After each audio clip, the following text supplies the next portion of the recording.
Hello, हाय, नमस्कार मित्रांनो. पुन्हा एकदा शंभूज क्रिएशन या चॅनलमध्ये तुमचं अगदी मनापासून स्वागत आहे. हे बघा, आज आपण सब्यासाची ब्लाऊजच्या बॅक पार्टची कटिंग करणार आहोत. तुम्हाला मी इथं फोटो दाखवते, कशा प्रकारचं ब्लाऊज असणार आहे. हे बघा, सेम अशा पद्धतीचं आपलं ब्लाऊज असणार आहे, सब्यासाची ब्लाऊज. तर आपण हे घागऱ्यामधलं ब्लाऊज आहे, सेम अशा पद्धतीने स्टिच करणार आहोत. तर हे बघा, हा जो ब्लाऊज असतो घागऱ्यामध्ये, हे बघा, हा बॅक पार्ट आहे, बॅकचा गळा आहे हा. त्यानंतर मी तुम्हाला दाखवते फ्रंटला. हे बघा, ही बाही आहे.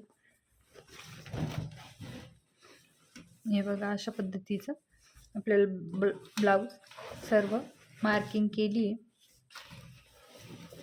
हे बघा, तरी आपण सब्यासाची ब्लाऊज हे पूर्ण पॅटर्न दिले त्यांनी. आपण अगोदर पॅटर्न काढून कटिंग करून आणि ब्लाऊज स्टिच करणार आहे. तुम्हाला मी पूर्ण व्हिडिओ डिटेलमध्ये दाखवणार आहे, त्यामुळे व्हिडिओ स्किप न करता बघा. अगोदर आपण बॅक पार्ट कटिंग करणार आहोत. तर हे बघा, मी इथे न्यूजपेपर घेतला आहे. अगोदर आपण बॅक पार्टची कटिंग करणार आहे. तुम्हाला मी मेजरमेंट दाखवते. तर हे बघा, सब्यासाची ब्लाऊज हे ब्लाऊजचे मेजरमेंट आहे. ब्लाऊजची उंची 14.5, शोल्डर 13.5 आहे, छाती 30 आहे, कमर 24.5 आहे, शोल्डर टू अपेक्स 9 आहे, अपेक्स टू अपेक्स 6.5 आहे, पुढचा गळा 6.5 आहे, तयार शोल्डर 2.5 इंच आहे, बाही 8.5ची आणि दंडघेर 5 आहे. तर आपण या मेजरमेंटनुसार पूर्ण ब्लाऊजची कटिंग आणि स्टिचिंग बघणार आहोत. तर स्टेप बाय स्टेप तुम्हाला व्हिडिओ भेटतील. आज आपण बॅक पार्टची कटिंग बघणार आहोत. चला तर आता बॅक पार्टची ड्राफ्टिंग बघू.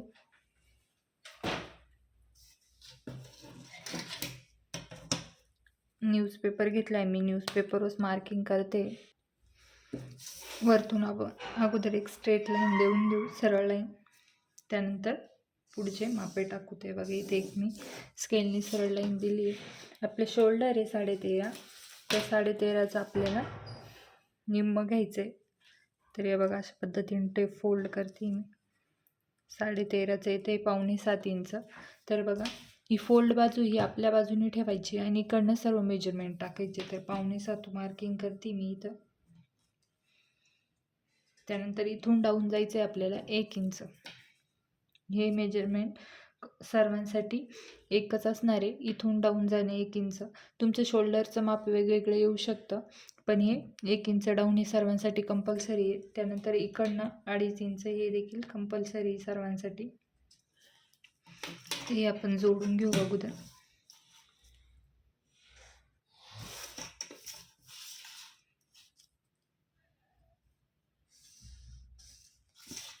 हा बॅक पार्ट आहे आपला. बॅक आपला डीपनेकच आहे, तर आपल्याला इथं डीपनेकचाच फॉर्म्युला वापरावा लागणार आहे. तर हे बघा, इथून आपल्याला शोल्डरची लाईन म्हणजे चेस्टच्या लाईनसाठी आपल्याला आर्म होल ड्रॉ करावं लागेल. त्यासाठी आपल्याला चार्ट बघावं लागणार आहे. मी तुम्हाला इथे चार्ट दाखवते. तर हे बघा, आपला बॅक पार्ट डीप असणार आहे, त्यामुळे आपल्याला डीपनेक फॉर्म्युला वापरावा लागेल. तर आपली चेस्ट कोणत्या लाईनमध्ये येते? फर्स्ट लाईनमध्ये येते 30 इंच. तर हे बघा, आपल्याला चेस्ट भागिले 6 प्लस 0.75 एवढं आपल्याला कॅल्क्युलेट करायचं आहे. तर मी तुम्हाला करून दाखवते. तर हे बघा, चेस्ट आहे आपली 30 इंच, तिला भागिले 6 करायचे, त्याच्यामध्ये अधिक करायचे 0.75. तर किती आलं? 5.25. तर आपण जिथून डाऊन गेलो आहे, इथून डाऊन गेलो आहे तिथून आपल्याला 5.25 मार्किंग करायची आहे. बघा, अशा पद्धतीने टेप ठेवायचा आहे. 5.25 मार्किंग करून घ्यायची.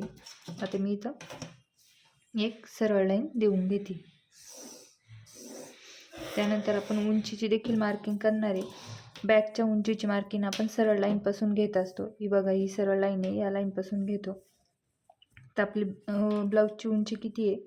आपल्याला बॅकची उंची नाही टाकायची, इथे ब्लाऊजची उंची टाकायची. ब्लाऊजची उंची आपली 14.5 आहे, त्याच्यात 1 इंच प्लस करून मी 15 मार्किंग करून घेते. स्ट्रेट लाईन ओढून घेते, एक सरळ लाईन. त्यानंतर आपल्याला इथं आता कमरचं माप टाकायचं आहे. तर आपली कमर किती आहे? 24.5. तर भागिले 4 करायचं आहे तिला. तर किती? 6 त्याच्यावरती एक लाईन.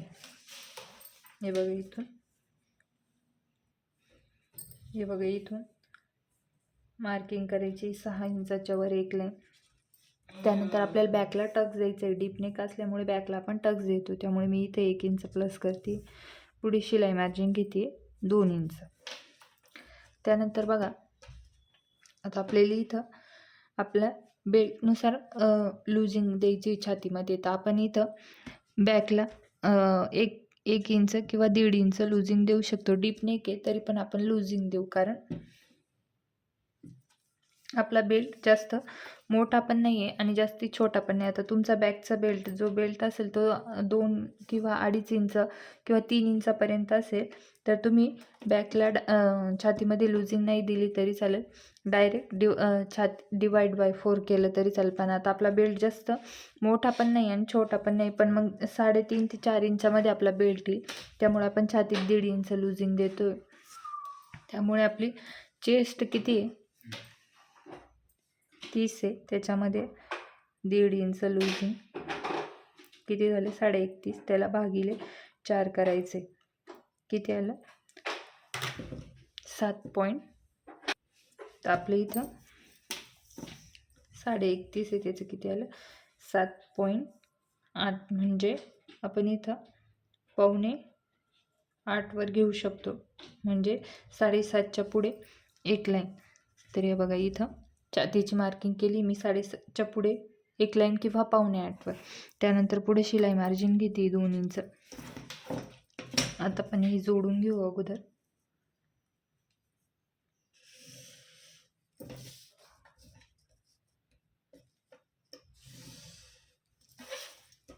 आता आपल्याला इथं शोल्डर मायनस बघावं लागेल. त्यासाठी आपल्याला बॅकचा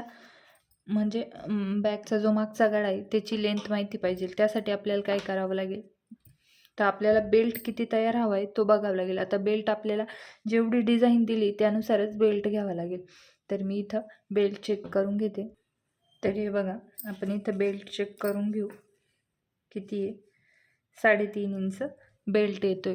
तर आपल्याला हे बघा म्हणजे जेवढी उंची आहे त्याच्यामधून आपल्याला बेल्ट मायनस करायचं आहे 3.5 इंच. तर आपली उंची 14.5, त्याच्यामधून मायनस करायचं आहे 3.5, खाली किती 11. तर आपल्याला बॅकचा नेक किती 11 इंचाचा भेटला आहे. तर हे बघा आपल्याला शोल्डर मायनस चार्ट बघावं लागेल. त्यासाठी आपल्याला काय लागेल, मी इथं तुम्हाला चार्ट दाखवते. 2.5 इंच आपलं रेडी शोल्डर आहे, तर आपल्याला 2.5 इंचचा चार्ट बघावं लागेल. 2 ते 2.25 पर्यंत हा चार्ट आहे. तर आपल्याला अगोदर काय लागेल, आता बॅकचा आपल्याला मागचा नेक, मागचा गळा किती आपला कसा काढला आहे आपण, जेवढा बेल्ट आहे तो आपल्या ब्लाऊजच्या उंचीमधून मायनस केला आहे आणि जेवढा आलं आहे तेवढं इथे घेतलं आहे, तर 11 इंच आहे. त्यानंतर शेप कसा आहे आपला मागच्या गळ्याचा, तर स्वीटहार्ट शेपमध्ये येईल तो थोडासा नेक. तर त्यामुळे त्यानंतर शोल्डर किती आहे आपला 2.5 इंच आहे तयार शोल्डर. तर आपल्याला एवढे मेजरमेंट लागणार आहे. तर हे बघा आता आपल्याला इथं बघायचं आहे नेक डीप. आपला नेक डीप किती आहे 11. तर हे बघा कोणत्या लाईनमध्ये येतं 9 to 11, म्हणजे इथं येतो आहे बघा 9 ते 11 मध्ये आपला नेक डीप येतो. त्यानंतर आपला नेकचा पॅटर्न कोणता आहे, हे बघा इथं रेडी शोल्डर आहे, इथं नेकचं पॅटर्न आहे. आपला नेकचा पॅटर्न कोणता आहे स्वीटहार्ट नेक आहे. तर आपल्याला मायनस किती करायचं आहे, हे बघा इथून बघा असं. तर आपल्याला इथं मायनस करायचं आहे 3 इंच. हे बघा इथं इथं आपल्याला मायनस करायचं आहे 3 इंच. तर आपलं जे शोल्डर आहे त्याच्यामधून 3 इंच मायनस होणार आहे. तर आपलं शोल्डर आहे 13.5 मायनस 3, तर खाली किती उरेल 10.5. 10.5ला 2ने भागायचं आहे, भागिले 2 करायचं आहे, तर किती 5.25. तर आपण इथं आता 5.25 मार्किंग करू. हे बघा इथून चुकून आपण टेप ठेवायचा आहे आणि इथून 5.25 मार्किंग करायची आहे बघा अशा पद्धतीने. त्यानंतर इथं देखील सेम तेवढंच घ्यायचं आहे आपल्याला 5.25. आता आपण हे जोडून घेऊ. आता ह्या लाईनचं आपल्याला सेंटर काढायचं आहे. तर टेप असा ठेवायचा आहे आणि सेंटर काढायचं आहे. सेंटरवर एक मार्किंग करायची. आता क्रॉसमध्ये देखील मार्किंग करायची. आपल्याला आर्महोल ड्रॉ करायचं आहे. त्यासाठी आपल्याला चार्ट बघावं लागेल. तर हे बघा, हा आर्महोल क्रॉस मार्किंग चार्ट येतं. आपली चेस्ट किती आहे, पहिल्याच लाईनमध्ये येते 30 इंच. तर हे बघा, बॅकला आपण 1.5 इंच मार्क करायचं आहे आणि फ्रंटला आपल्याला अर्धा इंच मार्क करायचं आहे. तर तुमचं ज्या लाईनमध्ये येईल तुम्हाला ती लाईनचा फॉर्म्युला वापरायचा. आपण किती घेणार इथं, 1.5 इंच.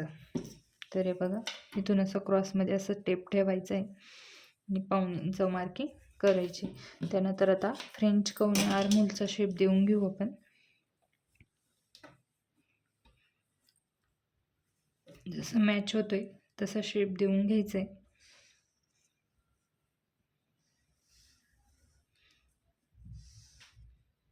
हे बघा,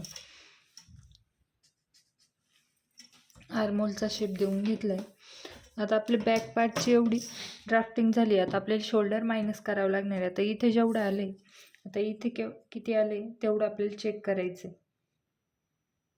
तर इकडे देखील तेवढंच घ्यायचं आहे आपल्याला.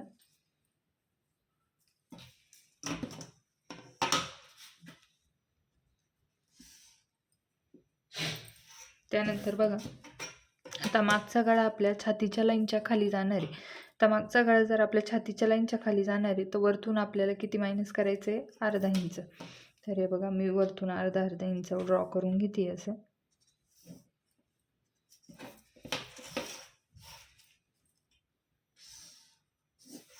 त्यानंतर आपल्याला रेडी शोल्डर किती, आपला 2.5 इंच.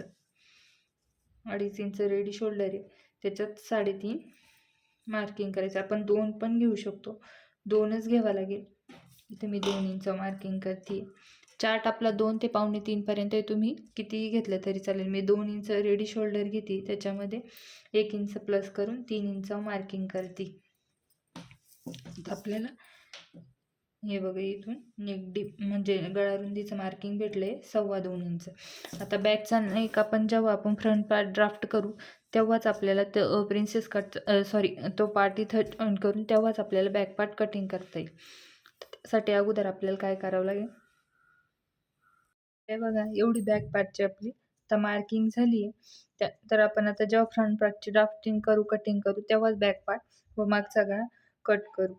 आता या पुढच्या व्हिडिओमध्ये आपण फ्रंट पार्टची कटिंग करू. बॅक पार्ट या व्हिडिओमध्ये आपण बॅक पार्टची पूर्ण मार्किंग दाखवली आहे. तुम्हाला व्हिडिओ आवडला असेल तर व्हिडिओ लाईक करा. आपल्या चॅनल नवीन असेल तर चॅनलला देखील सबस्क्राईब करा. भेटूया पुढच्या व्हिडिओमध्ये. धन्यवाद.